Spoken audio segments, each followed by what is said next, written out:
puji-pujian. Ketika kami menyembah Engkau, Engkau menerima setiap penyembahan kami. Engkau baik bagi setiap kami. Tidak pernah Engkau meninggalkan kami. Tidak pernah Engkau membiarkan kami. Engkau Allah yang setia. Dan kami boleh ada. Ini karena kebaikan-kebaikan Tuhan. Tuhan, Engkau berbicara kepada kami. Urapi hamba-Mu. Berkati kami semua. Jangan ada satupun yang dilewatkan. Tapi biar semua kami dilawat oleh Tuhan. Kuasa Tuhan yang bekerja di tempat ini. Terima kasih Tuhan. Kami siap untuk mau mendengar kebenaran firman Allah yang memerdekakan hidup kami. Dalam nama Tuhan Yesus, yang siap untuk dengar firman Tuhan, katakan amin. Puji Tuhan, haleluya. Silakan duduk kembali Bapak Ibu Saudara yang diberkati oleh Tuhan. Shalom. Nah, jadi saya datang pas firman karena tadi ada pelayanan. Suara saya agak sedikit. Baru habis KKR juga tadi. Ini KKR yang kedua. Ya. Karena masih manusia, punya kekurangan ya. Saya lupa jadwalnya. Pak Pardamaian, Pak kosong nggak tanggal 22? Saya bilang kosong Pak. Karena nggak ada di jadwal saya kan. Nggak taunya udah dari tahun lalu. Udah berapa bulan, 6 bulan yang lalu. Aduh, baru diingatkan saya beberapa hari yang lalu. Jadi saya ada pelayanan dulu. Mohon maaf ya. Saudara maafkan saya kan ya. Haleluya. Kalau nggak maafkan nggak masuk surga saudara. Oke, kalau ada yang belum kenal, nama saya Michael Ponello dan saya melayani di tempat ini 5 tahun yang lalu ya Bu ya. 5 tahun yang lalu atau 6 tahun yang lalu. Acara Natal. Udah lama sekali. 6 atau 7 tahun lalu. Mungkin sudah lupa. Ya. Jadi sekali lagi saya kenalkan diri. Nama saya Pendeta Michael Ponello, sudah menikah. Istri 1, anak 3. Ya, dan kami melayani Tuhan sampai hari ini. Semua adalah anugerah. Cinta kasih sayang daripada Tuhan. Kalau saudara lihat di YouTube atau di media sosial, saya hostnya Solusi. Jadi kita ada beberapa ganti-gantian host Solusi untuk kesaksian-kesaksian. Ya. Dan saya punya masa lalu yang kelam, hidup hancur, tapi Tuhan yang mengubahkan hidup saya. Tuhan mengasihi saya dan Dia yang boleh memberikan anugerah untuk saya boleh melayani Dia, Raja di atas segala raja. Puji Tuhan. Tema yang diberikan kepada saya, hidup yang saleh. Ini tadi dari kemarin sudah dikasih tahu. Hidup yang saleh. Ayatnya bebas berarti ya. Kita akan baca dalam kitab Kejadian. Kejadian pasalnya yang ke-6. Ayatnya yang ke-9. Kita akan baca ayat ini secara bersama-sama. Saya hitung sampai 3. 1, 2, 3. Inilah riwayat Nuh. Nuh adalah orang yang benar dan tidak bercela di antara orang-orang sesamanya. Dan Nuh itu hidup bergaul dengan Allah. Hidup yang saleh. Saudara, ayat ini menarik sekali. Berkata bahwa Nuh hidup berbeda dengan orang-orang yang ada di zamannya. Orang-orang yang ada di zaman Nuh semuanya jahat. Orang-orang yang ada di zaman Nuh semuanya memiliki kecenderungannya melakukan apa yang jahat. Tidak ada yang benar. Karena memang manusia sudah jatuh di dalam dosa. Kita boleh undur beberapa ayat. Ayat 5. Ketika dilihat Tuhan bahwa kejahatan manusia besar di bumi dan bahwa segala kecenderungan hatinya selalu membuahkan kejahatan semata-mata. Nah saudara, inilah keadaan manusia ketika manusia jatuh di dalam dosa. Semua manusia berdosa dan tidak ada manusia yang bisa hidup saleh. Nggak ada. Nah lalu kenapa Nuh hidup saleh? Itu pertanyaannya. Saudara, Nuh bisa hidup saleh, ini bukan karena Nuh hebat. Ini bukan karena Nuh yang memilih bergaul dengan Allah. Lalu karena apa? Kita lihat ayat sebelum ayat 9 yang kita baca tadi. Ayat 8. Tetapi Nuh mendapat kasih karunia di mata Tuhan. Jadi jawabannya adalah begini. Nuh bisa hidup benar, Nuh bisa hidup saleh, Nuh bisa bergaul dengan Allah karena Nuh mendapat kasih karunia daripada Tuhan. Amin. Jadi kita nggak bisa ambil ayat ini sepotong di ayat 9. Tidak ada manusia yang bisa bergaul dengan Allah karena manusia memiliki yang namanya kecenderungan. Kecenderungan untuk buat dosa. Kecenderungan untuk melakukan apa yang jahat. Kalau sudah bicara kecenderungan, tidak perlu diajar.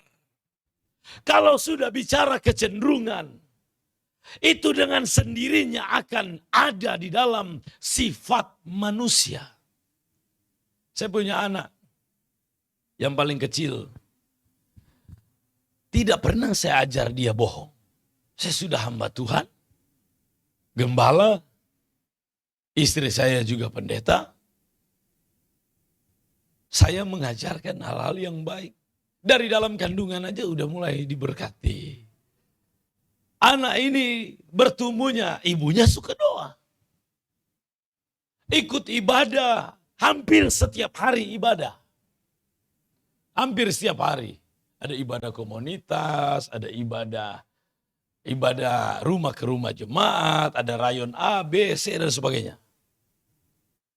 Nah ketika anak ini lahir, usia, anak saya cepat bicaranya, karena perempuan yang paling kecil. Kalau laki-laki biasa lebih lambat ya bicara.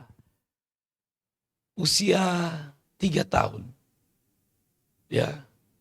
Dia bohong sama saya. Dia bilang begini, "Papi, kasih mau ke toilet sudah enggak tahan.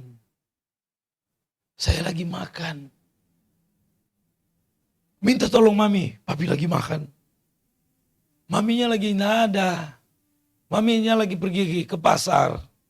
Anak saya lagi girang, orangnya dia aktif sekali. Ya udah saya taruh makanan, saya bawa dia ke kamar mandi, ke toilet. Saudara, dia bukan mau buang air, tapi mau main air. Ada mainan bebek-bebek warna kuning yang dibelikan oleh mamanya. Saya bilang, "Ayo, udah papi tunggu di luar aja," katanya. Main air dia. Main air. Tidak ada buang air. Terus saya bilang, "Kenapa kamu bohong?" Ternyata begini, mamanya pernah marah dia main air terus. Nggak mau keluar dari baskom mandi itu, nggak mau keluar dia. Jadi dia main terus ini bebek-bebek kuning ini. Jadi ketika dia dimarahin, akhirnya dia muncullah dalam pikirannya. Dia mungkin pikir saya tidak kasih, dia bohong. Tidak ada yang ajarkan bohong, tapi dia bisa berbohong. Saya tidak pernah ajar anak saya berantem, tidak pernah. Tiba-tiba anak jemaat didorong sama dia. Ruku jatuh, nangis. Saya bilang, "Kasih, kenapa kamu namanya kasih? Kenapa kamu dorong dia?" Oh gitu, berantem dia. Tidak pernah diajar berantem. Tapi anak-anak bisa berantem. inilah manusia. Sebab itu mau anak pendeta, mau anak siapapun, dia butuh Yesus. Haleluya. Karena hanya di dalam Yesus kita menerima kasih karunia keselamatan. Hanya di dalam Yesus maka kita akan mendapatkan satu pemulihan dan kita bisa bergaul dengan Allah dan kita boleh hidup saleh. Kasih karunia Allah ini begini saudara, bukan membawa kita kepada kejahatan tapi kepada hidup bergaul dengan Allah. Nah, di tengah manusia yang jahat di zaman Nuh, Allah mau memusnahkan semua manusia. Tuhan mau musnahkan semua manusia. Coba kita lihat Kejadian pasal 6. Ketika dilihat Tuhan bahwa kejahatan manusia itu besar di bumi. Ayat 6 dikatakan begini. Maka menyesallah Tuhan bahwa ia telah menjadikan manusia di bumi. Dan hal itu memilukan hatinya. Kata menyesal di sini kalau dalam bahasa asli. Berbicara bukan Tuhan gagal, bukan. Tapi berbicara Tuhan mengasihi manusia. Tuhan mencintai manusia. Allah tidak pernah menyesal secara kemahakuasaannya. Dia nggak pernah salah dalam segala keputusan-keputusannya. Nah, lalu dikatakan bahwa ayat 7, berfirmanlah Tuhan, aku akan menghapuskan manusia yang telah kuciptakan itu dari muka bumi.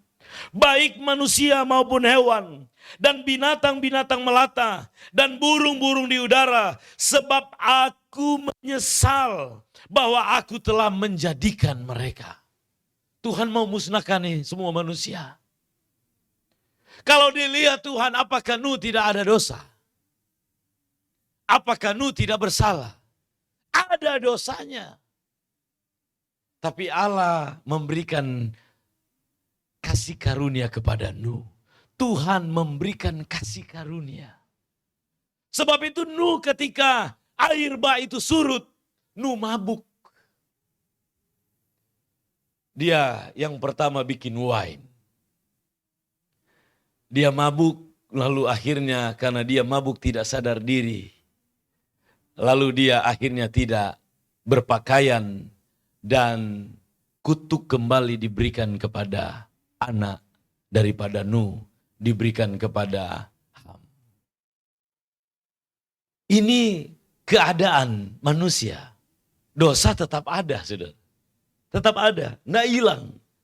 Nuh sudah mendapat kasih karunia, tapi dosa tetap ada. Karena memang semua manusia ini sudah berdosa, kecenderungannya.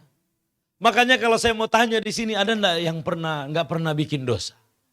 Saya tanya aja jujur di hadapan Tuhan kita. Siapa yang nggak pernah bohong di sini, angkat tangan. Yang tidak pernah maki orang selama hidup.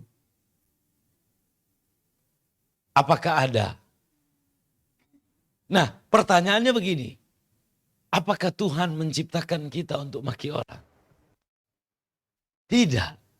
Apakah Tuhan menciptakan kita untuk melakukan hal yang jahat? Tidak. Nah, lalu kenapa kita jahat? Kenapa manusia memiliki kecenderungan untuk lakukan kejahatan? Karena manusia sudah jatuh dalam dosa dari perempuan lebih dahulu, kan? Perempuan yang bawa itu buah kepada Adam dalam Kejadian pasal 3. Saudara, kita coba gali ya ke belakang dan kita akan tahu bagaimana kehidupan kita. Saya pernah berpikir begini. Kenapa Tuhan ciptakan manusia di bumi? Bukan di planet lain. Kenapa harus di bumi gitu? Apakah di planet lain karena hanya tidak ada kehidupannya atau ada tujuan Tuhan? Sehingga saya dan saudara, manusia diciptakannya di bumi. Kita kan bukan diciptakan di planet yang lain ya, planet bumi. Kenapa harus bumi? Saya coba pelajari dalam kitab Kejadian pasal pertama, saya coba baca bahasa aslinya. Pada mulanya Allah menciptakan langit dan bumi. Lalu ayat 2. Bumi belum berbentuk dan kosong. Saya pelajari bahasa asli dalam bumi belum berbentuk dan kosong. Artinya itu kacau balau. Kacau balau, bumi kacau balau. Lalu saya coba pelajari, saya doa, saya tanya, kenapa bumi kacau balau? Allah tidak pernah menciptakan sesuatu yang kacau balau. Segala yang diciptakan Tuhan itu indah. Segala yang diciptakan Tuhan rapi, tertata.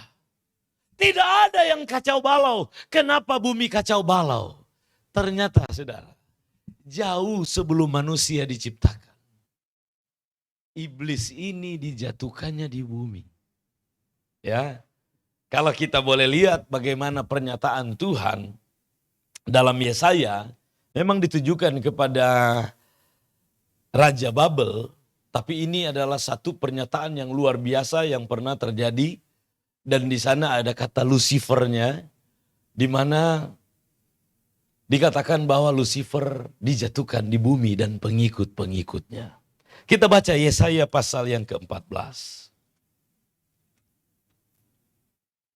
Yesaya 14 ayat 12. Wah, engkau sudah jatuh dari langit, hai bintang timur putra fajar. Engkau sudah dipecahkan dan jatuh ke bumi. Nah saudara, terjadinya kacau balau. Bumi kacau balau. Ternyata iblis ada di bumi. Jauh sebelum manusia diciptakan. Ini masih berbicara kekekalan. Iblis ada di bumi. Di mana ada iblis, di sana ada kacau balau. Haleluya. Di sana ada kekacauan. Di sana ada kehancuran. Nah, Allah menjadikan manusia di bumi. Tujuannya apa? Kalau kita pelajari, iblis, Lucifer disebut sebagai ular tua. Pemimpin pujian di sorga. Dia pemimpin pujian di sorga. Nah, dijadikannya manusia. Tujuannya untuk memuji dan memuliakan Allah. Amin. Kita ini diciptakan Tuhan memuji dan memuliakan Allah. Bukan untuk maki-maki orang. Bukan untuk menggerutu, bukan. Manusia dijadikan Tuhan menggantikan posisi Lucifer. Lebih mulia manusia daripada malaikat. Kalau kita belajar angelologi, malaikat dijadikan dari cahaya. Kalau kita belajar manusia dalam Alkitab, kenapa disebut namanya Adam? Dari debu. Kita dijadikan dari debu, malaikat dari cahaya.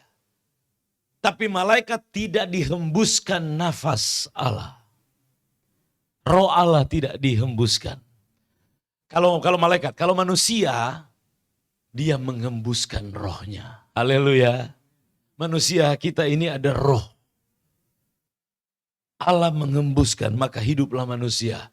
Diciptakannya kita segambar, serupa dengan Allah. Mulia sekali kita. Sebab itu kalau malaikat jatuh, dibuang. Tapi kalau manusia jatuh, dicari, diselamatkan oleh Allah. Ketika Adam jatuh, Allah mencari, Adam, di manakah engkau? Bukan Allah tidak maha tahu. Allah tahu Adam bersembunyi di semak belukar. Tapi supaya Adam mengerti bahwa Tuhan mencari dia. Haleluya. Supaya Adam tahu, supaya manusia tahu bahwa Allah atau Tuhan mencari dia. Tuhan mencari dia. Adam, di manakah engkau? Sebab itu manusia, kalau Tuhan jahat, Tuhan bunuh semua manusia. Tidak ada kasih karunia, Nuh mati. Nggak ada lagi keturunan manusia. Allah bisa ciptakan manusia yang baru. Tapi Tuhan tidak jahat. Tuhan itu baik. Amin.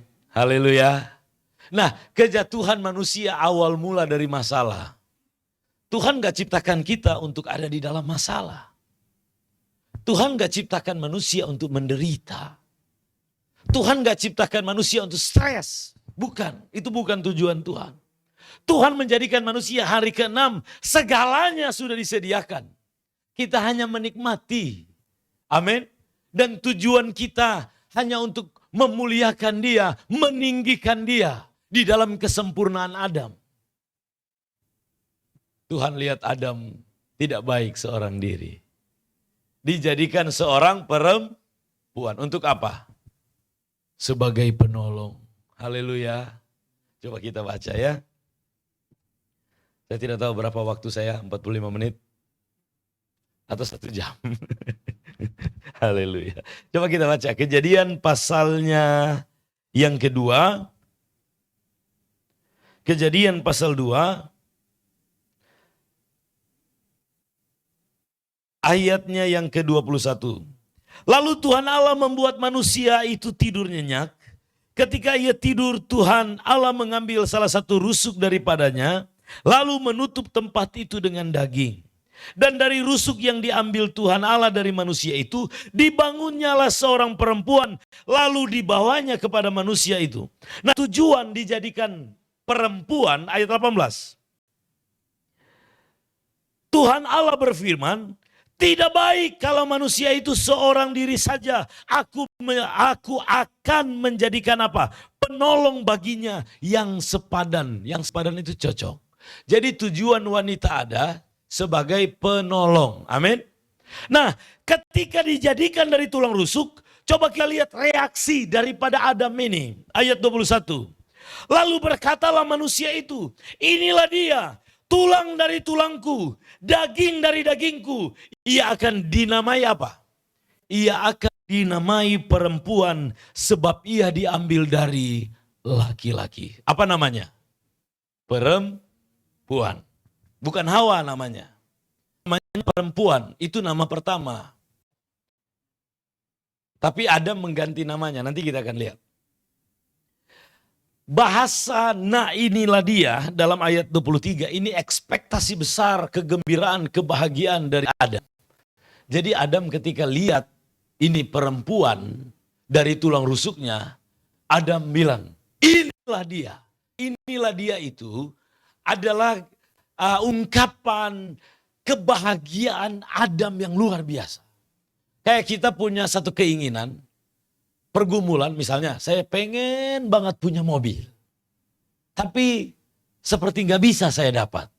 Tiba-tiba bangun pagi, mobil ada depan rumah, dikasih BPKB, dikasih kuncinya.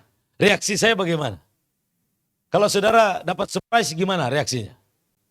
Oh, loncat-loncat senang. Amin. Adam berkata, inilah dia senang sekali. Ekspektasi besar. Tapi saudara, yang kenyataannya, ya, perempuan bukan jadi penolong, tapi jadi penodong. Kita baca ayatnya. Pasal 3. Ya, ibu-ibu penolong, bukan penodong. Amin. Tapi ini kita coba lihat dasar masalah hidup kita. Saudara akan ngerti di sini. Kejadian 3. Ketika mereka jatuh dalam dosa, siapa yang bawa itu buah? Kita coba baca ayat 6. Perempuan itu melihat bahwa buah pohon itu baik untuk dimakan dan sedap kelihatannya. Lagi pula pohon itu menarik hati karena memberi pengertian.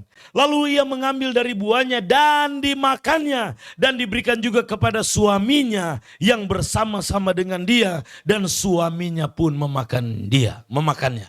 Kalau kita lihat di sini, bahasa kalau kita baca hanya sekilas. Tapi kira-kira ada satu dialog enggak? Cuma kan enggak akan ditulis semua kan?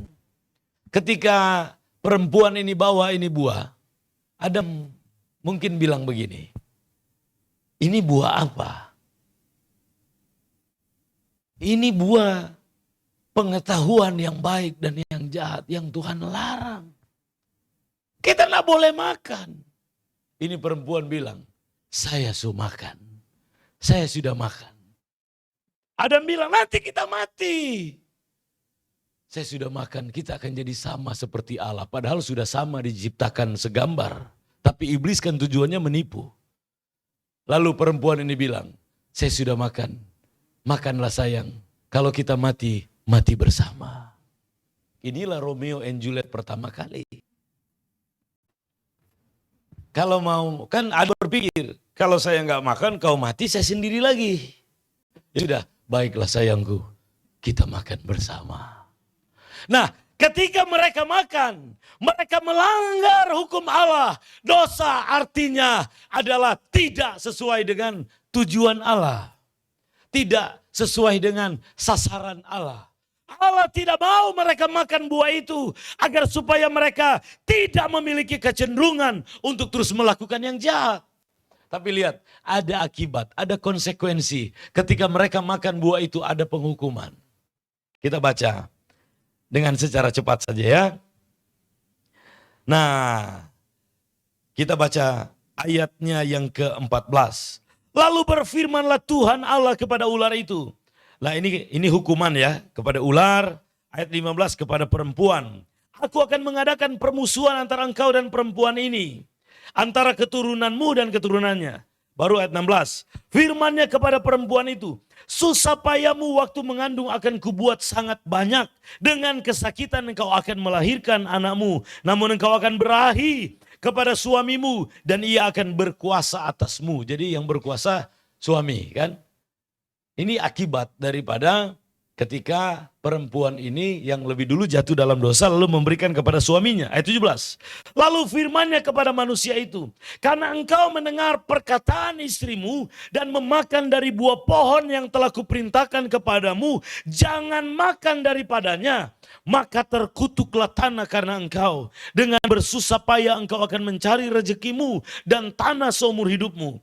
Semak duri dan rumput duri yang akan dihasilkannya bagimu. Dan tumbuh-tumbuhan di padang akan menjadi makananmu. Ayat 19. Dengan berpeluh engkau akan mencari makananmu sampai engkau kembali lagi menjadi tanah. Karena dari situlah engkau diambil sebab engkau debu dan engkau akan kembali menjadi debu. Ayat 20. Manusia itu memberi nama apa? Tadi bukannya udah dikasih nama sama Adam. Apa namanya? Perempuan. Kan Adam bilang inilah dia. Lalu dia memberi nama perempuan. Kenapa Adam kasih nama lagi? Ayat yang ke-20 dikatakan, mana dia? Manusia itu memberi nama Hawa kepada istrinya. Sebab dialah yang menjadi ibu semua yang hidup. Saudara, kalau kita pelajari Hawa ini, terkandung di dalamnya itu bicara tentang keinginan. Dari arti nama ini. Ini adalah bentuk kekecewaan dari Adam. Jadi kan namanya perempuan nih. Karena dia harusnya penolong jadi penodong dan ada akibat pada kesalahan mereka, tanah terkutuk. Lalu Adam harus berpeluh untuk mencari rezeki, cari makan. Setelah diberikan penghukuman, Adam panggil, sini kau perempuan. Digantilah nama. Namamu hari ini Hawa, yang terkandung di dalamnya adalah keinginan. Dialah yang menjadi semua, dia menjadi ibu dari semua yang hidup. Begini, semua manusia, sebab itu semua manusia penuh keinginan. Karena ibu kita adalah keinginan. Ingin rumah, ingin mobil, ingin kaya. Ini kan hari raya Imlek, Gonsi Fancai. Ya, semuanya ingin kaya. Ingin apa lagi? Sudah motor bagus, pengen motor lebih bagus. Sudah mobil bagus, pengen lebih bagus. Selalu kurang karena manusia penuh keinginan. Nah, ibu kita keinginan, bapak kita adalah Adam. Adam adalah bapak yang kecewa. Sebab itu manusia banyak keinginan, kalau tidak dapat dia kecewa. Inilah masalah hidup di dunia ini. Lalu saudara lihat di sini ada saling menyalahkan. Ya, coba kita undur beberapa ayat. Ketika ayat 17. Bukan. Ayat yang ke-11. Pasal 3. Firman-Nya, siapakah yang memberitahukan kepadamu bahwa engkau telanjang? Apakah engkau makan dari buah pohon yang kularang engkau makan itu? Ayat 12. Manusia menjawab, perempuan yang kau tempatkan di sisiku, dialah yang memberi dari pohon itu kepadaku, maka ku makan. Saudara lihat di sini, yang disalahkan siapa? Perempuan. Sebab itu tabiat manusia, laki-laki suka menyalahkan perempuan. Masalah dari luar, dari kantor, pulang-pulang yang dimarah siapa? Istrinya. Inilah, iya, tapi ini tabiat dulu ya. Sebagian besar laki-laki itu suka menyalahkan perempuan. Anak yang salah, yang dimarah mamanya. Masalah dari luar, yang disalahkan istrinya. Kurang doa kau, tidak tembus proyek. Kau kerjamu apa di rumah ini katanya. Nah, perempuan tidak pernah mau disalahkan. Coba saudara lihat, kita undur ayat. Ayatnya yang ke-9. Tetapi Tuhan Allah memanggil, ayat 10 ya. 10 berarti ayat 13, ayat 13. Kemudian berfirmanlah Tuhan Allah kepada perempuan itu. Apakah yang telah kau perbuat ini? Jawab perempuan itu. Ular itu yang memperdaya aku. Perempuan salahin siapa? Ular. Mana mau perempuan disalahkan? Sebab itu yang paling banyak berantem di dunia ini, suami istri. Amin. Bapak Ibu. Ya kan? Yang paling banyak ribut di dunia, orang yang paling dekat dengan kita. Yang paling dekat, ya istri saya, ya suami saudara, istri saudara. Ada rumah tangga yang tidak pernah berantem. Ada yang baru saya berkati baru 1 minggu, saya tanya, sudah berapa kali kau berantem? Dia bilang, selama nikah atau pacaran? Selama nikah kan baru 1 minggu. Sudah lebih dari 10 Pak. Kenapa berantem? Soalnya suami saya tanya masa lalu saya terus. Saya bilang, ayo ribut-ribut terus kita. Tapi saya ingat Pak Pendeta bilang, kita sudah harus saling menerima dan mengasihi. Saudara lihat, suami istri paling banyak berantem. Itu gambarannya itu begini. Dalam anggota tubuh kita, ya. Dalam anggota tubuh kita yang paling berdekatan dan yang paling riskan menyakiti, karena terbuat dari bahan yang keras, ya. Satu lembut, gigi dan lidah. Siapa di sini yang pernah tergigit lidahnya? Pasti semua ya, setuju ya? Nah gini, apakah gigi sengaja menggigit lidah? Hanya orang yang jam 7:05 yang memerintahkan anggota tubuhnya yang lain untuk menyakiti anggota tubuh yang lain. Kita bisa gigit ini, kita bisa perintahkan gigit lidah, tapi kita kan normal, waras kita, amin. Tidak pernah kita perintahkan gigit lidah, tapi seringkali gigi ini menggigit lidah. Saya coba cari siapa yang salah. Apakah lidah yang terlambat masuk, lalu gigi yang terlalu cepat sehingga tergigit lidah, atau gigi yang terlalu cepat, lidah belum masuk? Saya coba renungkan, tidak ada yang salah di sana. Tapi ini terjadi karena yang paling aktif dari anggota tubuh adalah gigi dan lidah. Haleluya. Dan lidah adalah gambaran kesempurnaan. Untuk lihat manusia sempurna dari lidah. Lidah mengendalikan. Lidah bisa jadi api, bisa jadi hal yang baik. Menentukan hidup kita. Haleluya. Gigi dan lidah inilah gambaran kehidupan manusia. Makanya semua manusia pernah tersakiti dan menyakiti. Tapi di dalam Yesus, kita tidak lagi tersakiti. Kita menjadi lidah yang terus aktif. Sekalipun dia digigit oleh gigi. Dia nggak pernah bilang sama otak, cabut itu gigi. Tapi dia selalu bekerja sekalipun dia sudah terluka. Tapi dia tidak pernah membalas. Haleluya. Ya, jadi ibu-ibu kalau ada suami yang masih keras, ya, otoriter, anggap aja dia gigi. Haleluya. Nah, ini kenyataan hidup manusia. Akibat dosa, coba kita lihat. Ayub. Ayub pasalnya yang ke-14. Saudara akan lihat ini bahwa manusia nggak bisa hidup saleh tanpa kasih karunia. Kita bisa saleh itu karena Yesus mati buat kita. Amin. Kita bisa ibadah ini, bergaul dengan Allah. Salah satu bentuk kita bergaul dengan Allah ini ibadah. Ini karena kematian Yesus di kayu salib. Kita diberikan kasih karunia oleh Allah. Ayub 14 ayat pertama. Demikian firman Tuhan. Manusia yang lahir dari perempuan. Nah, perempuan kan keinginan ya, jadi Hawa kan. Singkat umurnya dan penuh kegelisahan. Seperti bunga ia berkembang lalu layu. Seperti bayang-bayang ia hilang lenyap dan tidak dapat bertahan. Inilah yang membuat, ini kan akibat dosa dan membuat manusia nggak bisa saleh. Tidak sedikit orang yang berkata begini, saya mau hidup baik. Tapi orang-orang pada kurang ajar sama saya katanya. Saya punya teman, sudah anak didik. Dia pada waktu dilayani bertobat. Ya, tapi bertobatnya belum dalam pengertian sepenuhnya kebenaran. Perlu dibimbing. Hanya dia jatuh waktu itu. Dia karena preman besar.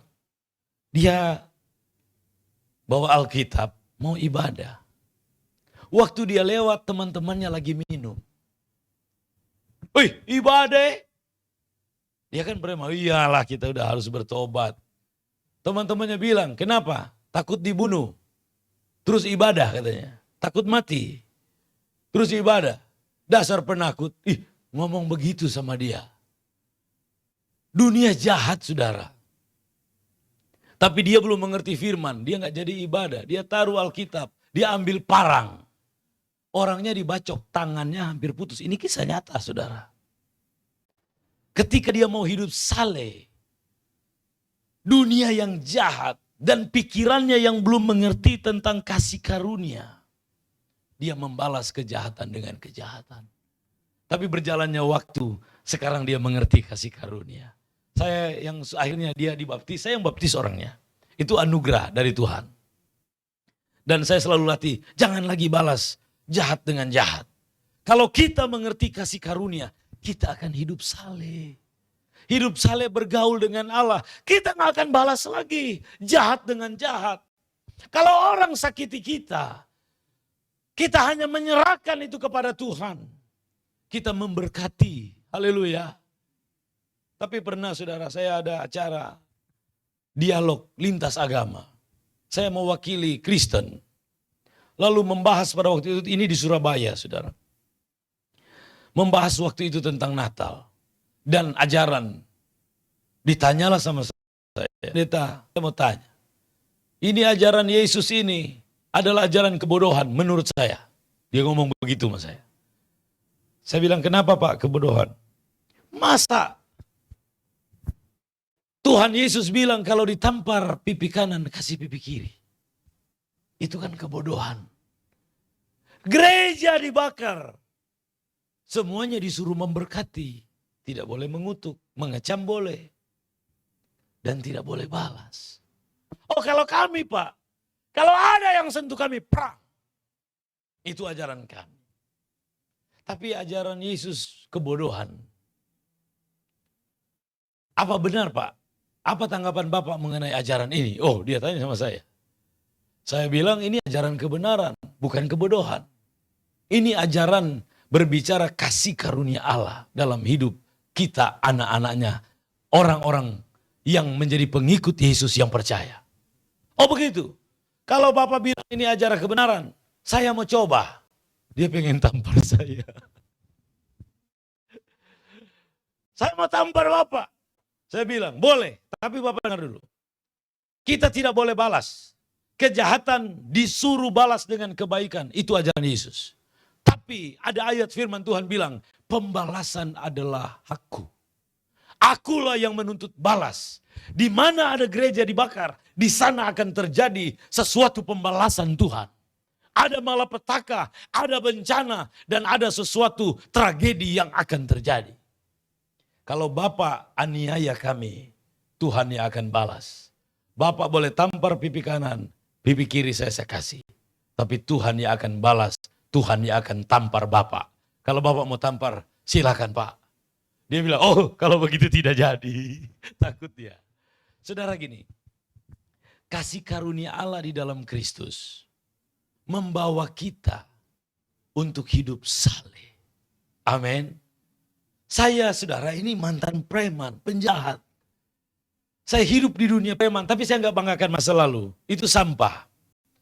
Dulu saya saudara, jangankan orang melotot, dia senyum saja saya bisa tampar. Karena saya paranoid. Kalau kakak saya nggak boleh dengar lagu. Orang dulu kan ada handphone yang lagu-lagu. Handphone speakernya besar-besar putar lagu. Kakak saya kalau ada orang putar lagu, dia berpikir orang itu lagi jebak dia untuk supaya dia terhanyut dengan bawaan lagu, dia nangis. Jadi kalau ada orang putar lagu dia pukul. Karena pengaruh kakak saya narkoba berat. Nah saya tidak boleh lihat orang senyum. Karena saya berpikir dulu itu ada orang dia pura-pura senyum padahal mau bunuh saya. Itu paranoid akibat narkoba, jahat ini narkoba ini. Jadi saya ini jadi orang yang jahat. Tapi saudara ketika saya menerima kasih karunia, haleluya, Yesus mati buat saya. Sekarang orang pelotot udah maki saya nggak balas. Haleluya. Kenapa? Saya sudah mengerti mengenal kasih karunia Allah. Apakah saudara mau mengenal kasih karunia Allah? Kalau saudara mau mengenal kasih karunia Allah, saudara akan hidup memuliakan Allah. Dosa artinya hamartia. Tidak sesuai sasaran. Tuhan gak ciptakan kita untuk lakukan yang jahat. Amin. Tapi semua manusia sudah lakukan yang jahat. Nah, kasih karunia Allah di dalam Yesus Kristus ya, ini dia menebus dosa untuk mengembalikan kita kepada tujuan Allah. Sebab itu dulu kita penuh makian, sekarang mulut ini penuh dengan pujian.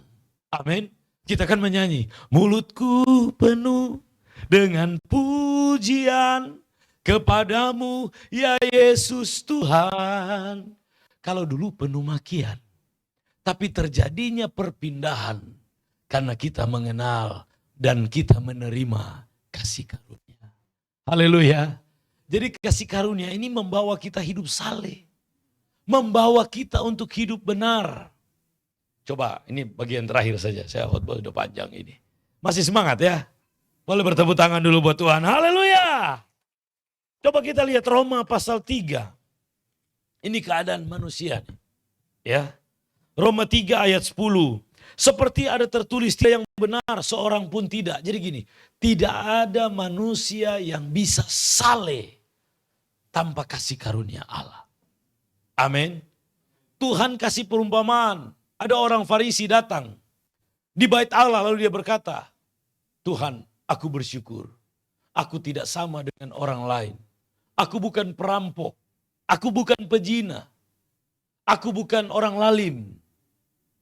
Lalu dia berkata, aku memberikan 1/10 dari semua penghasilanku. Aku berpuasa 1 minggu 2 kali. Seminggu 2 kali dia puasa.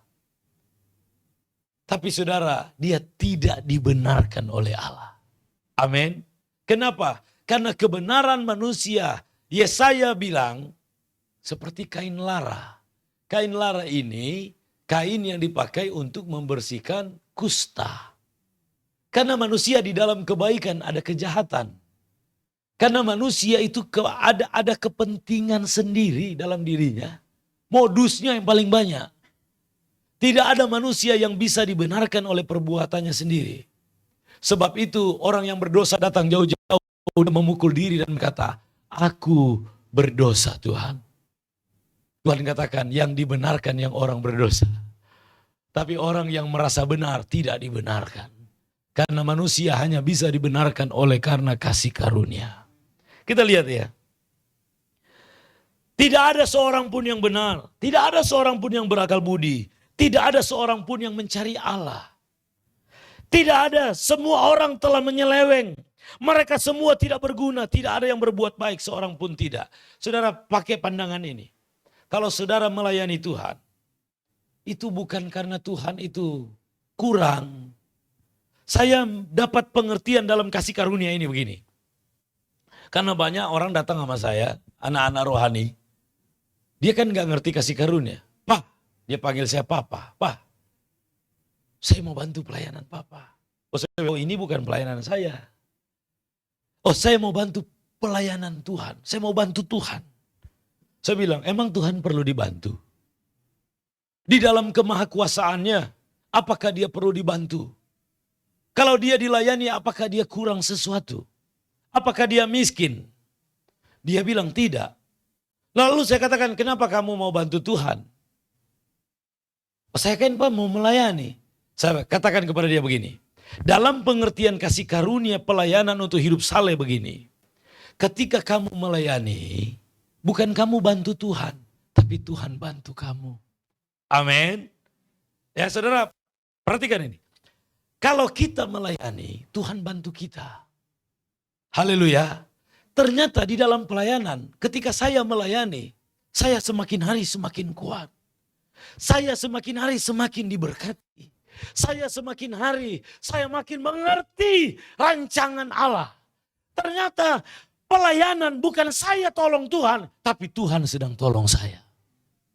Kalau kita sedang memberi, bukan berarti Tuhan kekurangan. Tuhan sedang tolong kita. Haleluya. Karena kita jahat adanya sebenarnya. Tapi ketika menerima kasih karunia, kita diberikan satu kehormatan. Kita diberikan kesempatan melayani dia.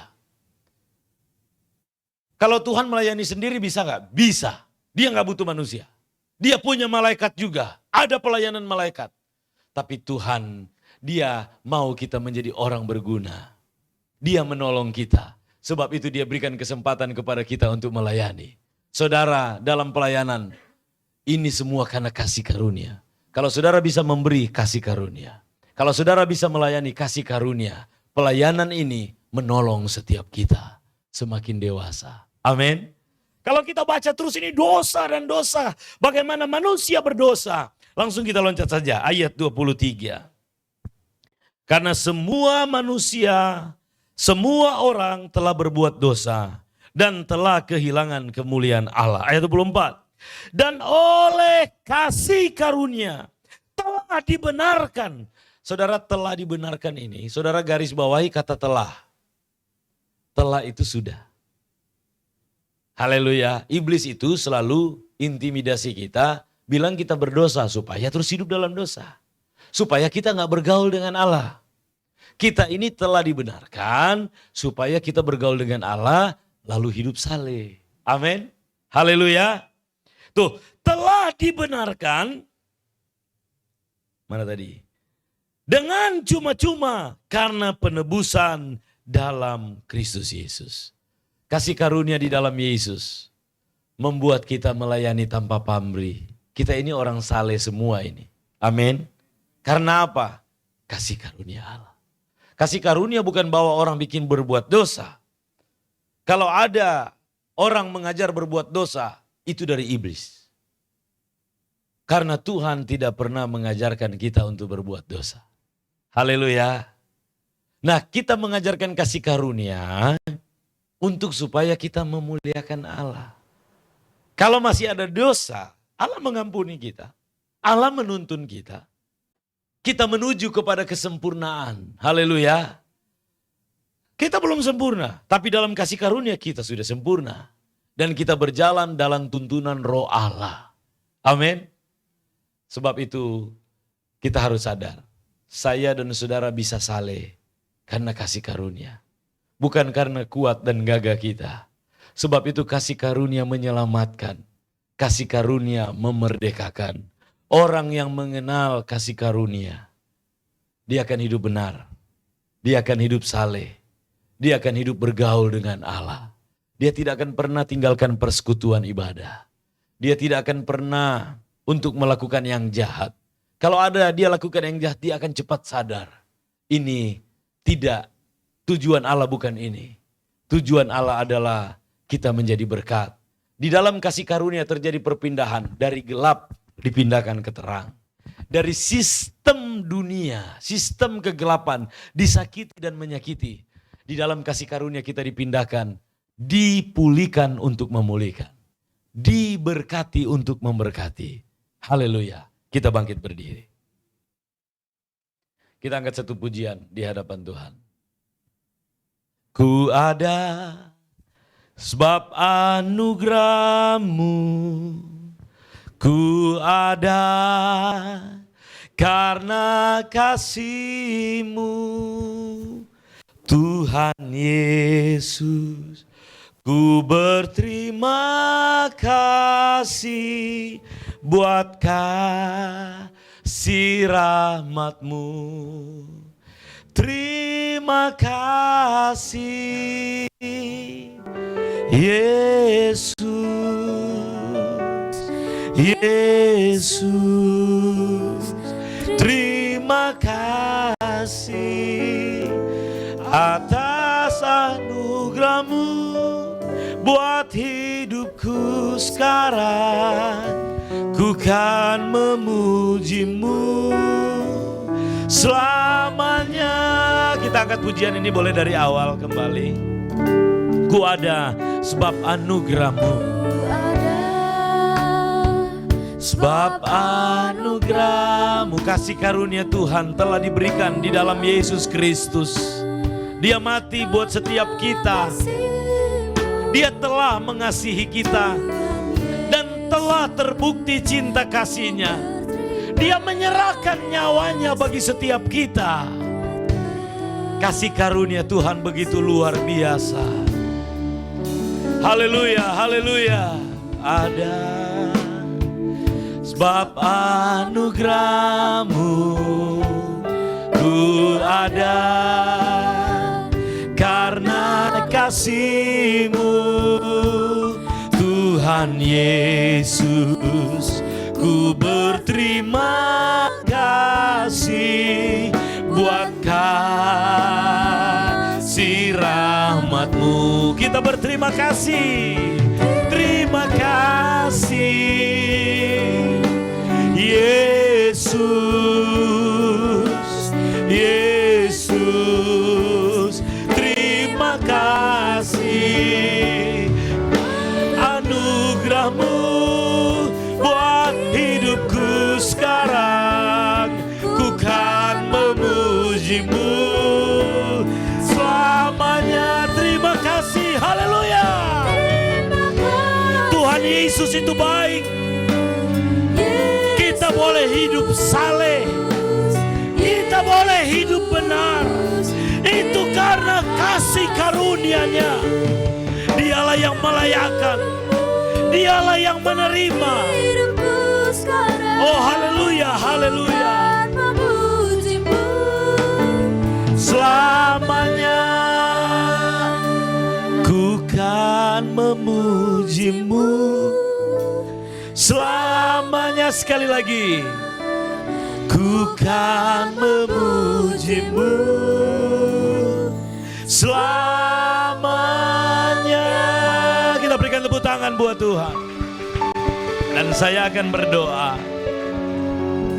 Kalau dulu mulut kita penuh dengan makian, kalau dulu kita penuh dengan kejahatan, kasih karunia Allah telah kita terima untuk membawa kita kepada kehidupan yang saleh, kehidupan yang beribadah, kehidupan di dalam perbuatan-perbuatan baik, kehidupan di dalam kekudusan Allah. Kasih karunia Allah ada di dalam setiap kehidupan kita. Jangan pernah menyerah, karena Tuhan tidak pernah menyerah untuk tolong kita. Jangan pernah mundur, karena Tuhan tidak pernah mundur untuk menolong kita. Jangan berputus asa, karena Tuhan tidak pernah berputus asa untuk menolong kita. Kasih karunia Allah memenuhi setiap kita semua. Kasih karunia Allah menyertai kita untuk kehidupan yang saleh. Terima kasih Tuhan. Tuntun kami dalam roh-Mu untuk terus menuju kepada kesempurnaan, menjadi serupa segambar dengan Yesus Kristus. Kami bersyukur, berkati jemaat Tuhan di tempat ini. Yang memiliki masalah Tuhan menolong. Yang berbeban berat, bebannya diangkat. Tuhan memberikan kemerdekaan sehingga boleh berbuah-buah, menolong banyak orang, menjadi berkat bagi hormat kemuliaan-Mu. Berikan kesatuan bagi jemaat, pertumbuhan di dalam iman, dalam perbuatan kasih. Tuhan yang menolong jemaat Tuhan di tempat ini. Kami bersyukur, kami amenkan firman Tuhan dalam nama Yesus Kristus. Haleluya, amin. Tuhan berkati kita semua. Shalom. Saya kembalikan kepada penanggung jawab.